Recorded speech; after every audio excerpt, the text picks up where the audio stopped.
What's up, guys? Welcome back to another episode of Dadlife. All right, let's just say you just purchased a brand new dishwasher. You get it home from the store. Maybe you picked it up on your own and you had it delivered. You're going to replace your old one, right? You pull out the old one, you go to unbox the new one. There's no power cord. How do you plug it in? You're not an electrician. You're not going to hardwire to what? Please watch this video. This will help you out. Anyone can do it. Enjoy the video, guys. Stop. This always goes without saying, guys. Quick disclaimer, very important, guys.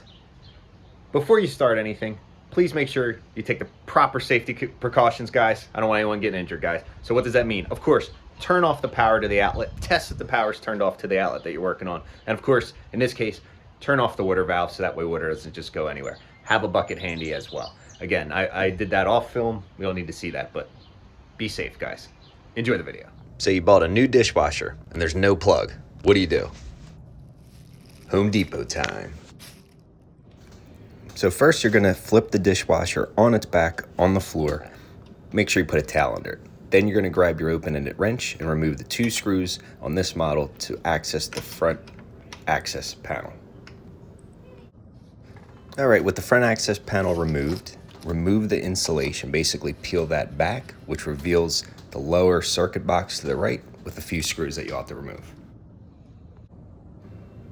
All right, now in order to remove these 2 screws, on my model, they're actually Torx bits. So luckily I had an assortment of Torx wrenches. These are size Torx 15, also known as a T15.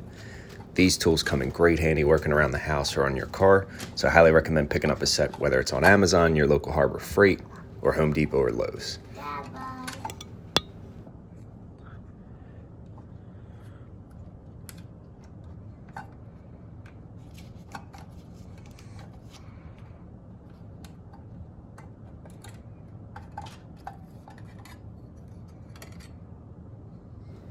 All right, now with the access panel removed and the circuit board box cover removed, you're going to see the circuit where you have to connect your 3 connections from your plug. All right, now you're gonna bring out your dishwasher power cord kit that is sold also at Home Depot. At the top right, you're going to see the model number in case you need to do a quick Home Depot or Google search for this exact one. And here's our plug that we've been looking for.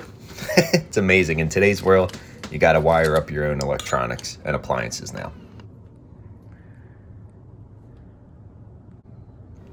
All right, and here you're gonna see the 3 connections already stripped, the white, the black, and the green, which will act as your ground. Just separate them, that way you can have an easier time when it comes to connecting them to the actual circuit screws. You're gonna see here, I'm gonna twist the ends, just to make it have a better, stronger connection underneath the screw heads. You're gonna do the old loop method. Here I show you that all the ends are ready to get connected to the actual circuit board. Now you're going to feed and route the actual plug harness from the back of the dishwasher against the wall into the circuit box. Pretty simple, just take your time.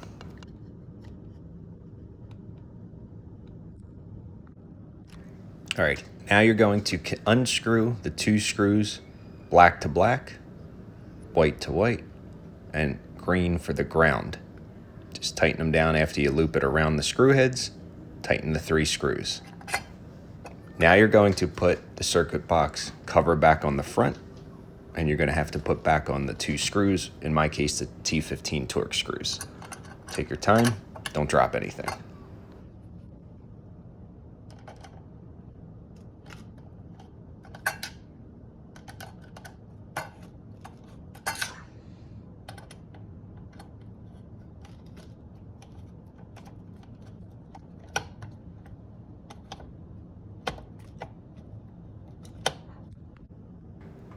Once your circuit box cover is all secure and mounted again, you're going to flip back the insulation, make sure it's all tucked in, and then you're going to be ready to put back on the front access panel. All right, properly mount the access panel. Grab your 2 screws that hold it to the front. In my case, they're socket tops. Grab your open-ended wrench and just carefully tighten them back up. You don't have to over tighten these, of course. You don't want to crack anything, but get them nice and snug. All right, now you're going to reconnect your water line that's already been connected in the wall since we already had a dishwasher installed. Take your time and connect it to the bottom washer fill valve.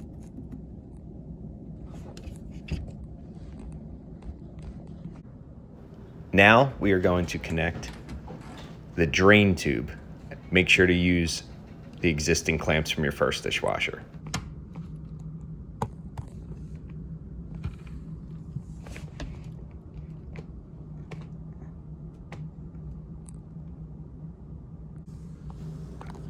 All right, once you have your clamp mounted properly, nice and tight, you're gonna go down and follow the track and the path of the drain tube and just make sure it's all connected in to the little channels that are on the dishwasher unit itself. And then we're gonna start feeding this part through the wall so you can connect it, in my case, underneath the sink to a garbage disposal.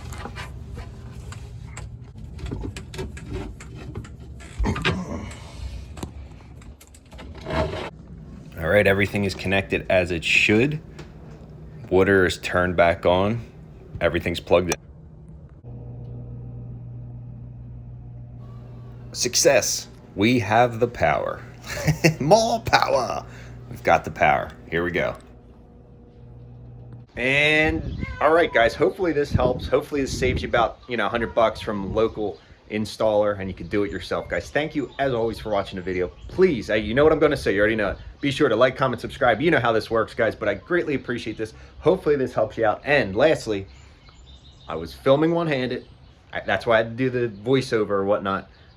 But hopefully this is better and more informative than the trash can repair that I posted years ago that you guys keep slamming me for because of how bad I filmed that one. But I'm keeping that video up because it's funny as heck. So thank you, guys. Dadlife. Thanks, guys.